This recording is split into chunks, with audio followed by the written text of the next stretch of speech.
Hello guys, स्वागत है आप सभी का एक और नई नॉवेल वीडियो में। दोस्तों वीडियो एकदम मारधार से भरी हुई है। आई होप आप सभी वीडियो काफी एंजॉय करने वाले हैं। सो जैसा कि हमने लास्ट एपिसोड में देखा था, लॉन्ग हाउ चेन और उसकी टीम ज़ॉम्बी से फाइट कर रही थी, जिसमें बहुत से ज़ॉम्बीज मारे जाते हैं। जो देख ज़ॉम्बी किंग काफी गुस्से में आ गया था, जिसके बाद वो पॉइजन ज़ॉम्बी को अपना हथियार बनाकर उन पर अटैक करने वाला था, लेकिन लिन ब्लू फिनिक्स की हेल्प से उस पर अटैक कर देता है, जिससे ज़ॉम्बी किंग काफी घायल हो गया था। जिसके बाद वो अपने सबसे खतरनाक अटैक को रेडी करने लगता है। अब आगे एपिसोड की स्टार्टिंग ठीक उसी सीन से होती है, जहां long Hao chain zombie king को देखकर काफी शॉक हो गया था और कहता है मुझे ज़ॉम्बी किंग को अपनी स्ट्रेंथ बढ़ाने से रोकना होगा, नहीं तो उसका अटैक हमें मौत से रूबरू करा सकता है। जिसके बाद लॉन्ग हाउ चेन सायर को यहाँ बुलाने का डिसाइड करता है, क्योंकि शीमा शियान और चेरी चेन अभी लड़ने की हालात में नहीं थे। अब यहाँ long Hao chain eternal of melody की हेल्प से सायर को अपने पास बुला लेता है और उससे कहता है सायर, अगर ज़ॉम्बी केव के पास जाएं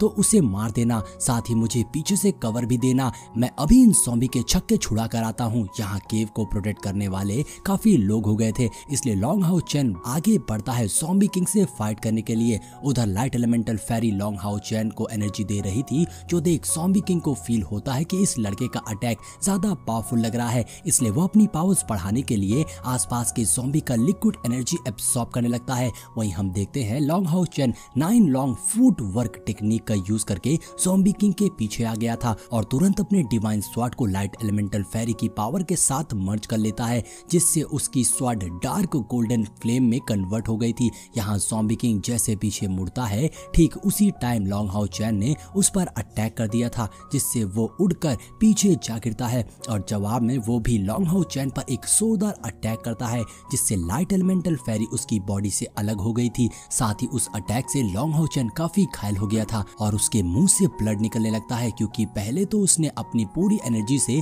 ज़ॉम्बी पर अटैक कर दिया था और दूसरे जवाब में ज़ॉम्बी ने भी उस पर अटैक कर दिया था। हालांकि लॉन्ग हाउ चेन ने जो मर्ज अटैक करा था वो उसे गॉडेस ऑफ लाइट से मिली थी, जिसे spiritual ignition of light flame भी कहते हैं, मगर इसके कुछ साइड इफेक्ट भी थे कि एक बार यूज करने पर लॉन्ग हाउ चेन 7 दिन तक वीक स्टेट में रह सकता है। दोस्तों dark golden flame ability light elemental fairy को उसके इवोल्यूशन के दौरान मिली थी, जिससे लाइट एलिमेंटल फेरी अपनी सोल को लॉन्ग हाउ चेन के किसी भी वेपन के साथ मर्ज करके उस वेपन को काफी पावरफुल बना सकती है। वहीं long Hao chain zombie king के अटैक से समझ गया था कि उसका कल्टीवेशन लेवल ज़ॉम्बी किंग को मारने के लिए काफी नहीं है, क्योंकि ज़ॉम्बी किंग अब 9th लेवल की पावर को राइज कर रहा है, इसलिए वो अपनी स्पिरिचुअल इग्निशन टेक्निक और लाइट एलिमेंटल फेरी के लाइट एट्रीब्यूट को सुप्रीम पर पहुंचा देता है। उधर हम देखते हैं ज़ॉम्बी किंग दोबारा लॉन्ग हाउ चेन पर अटैक करने के लिए आ रहा था, जो देख सायर अपने स्पिरिचुअल स्टोव ऑफ समसारा का यूज करके ज़ॉम्बी किंग पर एक जोरदार अटैक करती है। अब ये देखकर लॉन्ग हाउ चेन बहुत घबरा जाता है, क्योंकि उसे डर था कि फिर से सायर अपने सेंसेस को खो देगी। लॉन्ग हाउ चेन जोर से कहता है सायर, तुमने स्पिरिचुअल स्टोव ऑफ समसारा को क्यों यूज करा? मगर उधर हम देखते हैं ज़ॉम्बी किंग सायर के अटैक से बुरी तरह तड़पने लगता है और देखते ही देखते उसकी बॉडी जलकर कोयला हो जाती है, जो देखकर बाकी सभी ज़ॉम्बीज काफी डर गए थे और कहते हैं ससुरा, हमारा ज़ॉम्बी किंग ही नहीं बचा तो हम लोग क्या घंटा इससे जीतेंगे। ऐसा कहते हुए सारे ज़ॉम्बीज वहां से भाग जाते हैं। वहीं दूसरी ओर लॉन्ग हाउ चेन भागकर सायर के पास जाता है और उससे पूछता है कि इस बार तुमने अपने कौन से सेंसेस को खो दिया है, जिस पे सायर बताती है मैं बिल्कुल ठीक हूँ और मैंने अपना कोई भी सेंस नहीं खोया है। जो सुन लॉन्ग हाउ चेन को समझ आ गया था कि फ्यूजन प्रोसेस से स्पिरिचुअल स्टोव ऑफ समसारा का साइड इफेक्ट खत्म हो गया है, जिसके बाद वो दोनों केव के पास चले आए थे, जहां हैन यू लॉन्ग हाउ चेन को हील कर रहा था। अब यहाँ सबसे बड़ी प्रॉब्लम ये थी कि अगर फिर कोई डीमन उन पर अटैक करा तो वो उनसे कैसे फाइट करेंगे, क्योंकि उनकी सबकी हालत तो फटे हुए बॉम्ब की तरह हो गई थी। साथ ही साथ टावर ऑफ इटर्निटी को भी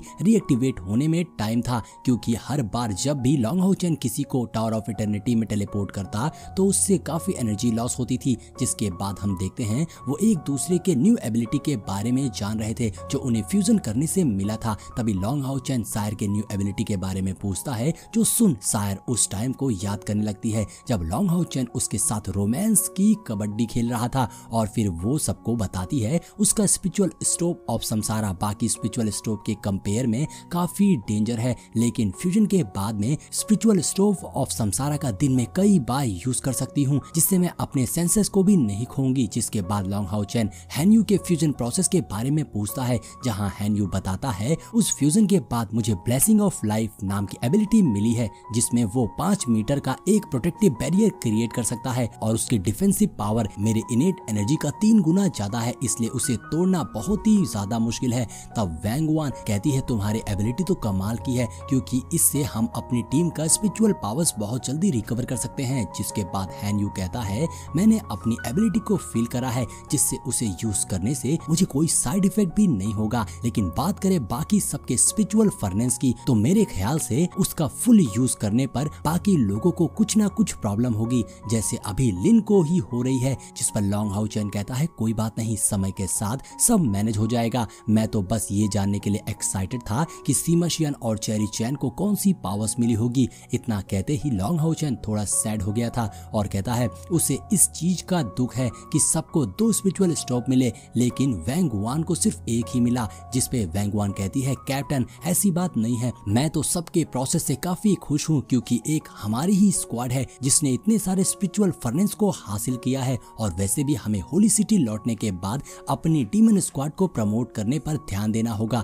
ताकि हम अपनी जनरल डीमन हंटिंग स्क्वाड को कमांडर ग्रेड पर प्रमोट कर पाए। तभी हैन यू कहता है मगर हम किसी भी मिशन पर नहीं जाएंगे, बल्कि टावर ऑफ इटर्निटी में जाकर टावर के 4th और 5th टेस्ट को कंप्लीट करेंगे, जिससे हम 6 टेस्ट से पहले ही 50,000 मेरिट पॉइंट्स को हासिल कर लेंगे। और दोस्तों इस बार तो उनके पास काफी पावर्स थी, जिससे वो लोग टावर के रेड स्केलेटन वॉरियर्स को भी हरा सकते थे। जिसके बाद हम देखते हैं लॉन्ग हाउ चैन को एक और खतरा फील होता है, जो कि बहुत ही ज्यादा खतरनाक लग रहा था। लॉन्ग हाउ चैन घबराते हुए कहता है जल्दी से सब केव में चलो, क्योंकि इस खतरे का ऑरा मुझे लेवल 9 का लग रहा है, जिससे हमें बहुत नुकसान हो सकता है। इसलिए हमें हॉयू को लेकर यहाँ से निकलना होगा, चाहे उसका एवोल्यूशन कंप्लीट हुआ हो या फिर नहीं। ये सुन सभी तुरंत केव के अंदर जाते हैं और देखते हैं हॉयू का एवोल्यूशन अभी भी कंप्लीट नहीं हुआ था, मगर अब उनका वहाँ रुकना भी ठीक नहीं था। इसलिए वो सभी हॉयू को लेकर वहाँ से जाने ही वाले थे कि तभी हॉयू की बॉडी से एक गजब की एनर्जी रिलीज होती है,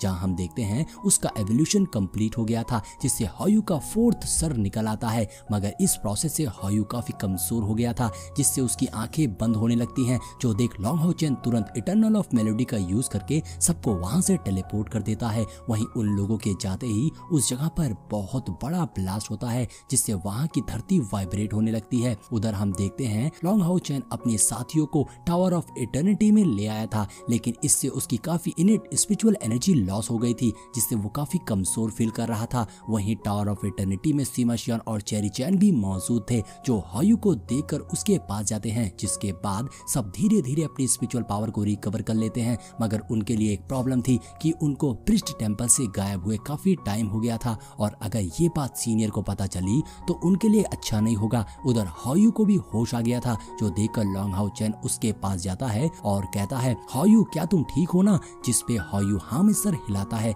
हॉयू का 4th सर काफी यूनिक था, जो देखकर लॉन्ग हाउ चैन उसका नाम लिटिल ब्लू रखता है। यहाँ वो दोनों आपस में बात करके डिसाइड करते हैं कि हॉयू अपनी दुनिया में फिर से वापस जाएगा, ताकि वो कल्टीवेट करके अपनी खोई हुई स्ट्रेंथ को रीगेन कर सके। और लॉन्ग हाउ चैन अपनी टीम के साथ प्रिस्ट टेम्पल जाने का डिसाइड करता है, जिसके साथ ही हमारा ये एपिसोड यहीं पर एंड हो जाता है। दोस्तों अगर स्टोरी अच्छी लगी हो तो आपके सामने 3K लाइक का एम रखता हूँ, उसको कंप्लीट करके अपना सपोर्ट दिखाइए। और अगर आपने इसका लास्ट नॉवेल नहीं देखा है तो लेफ्ट वाली वीडियो पर क्लिक करके उसे भी देख लेना। मिलते हैं नेक्स्ट वीडियो।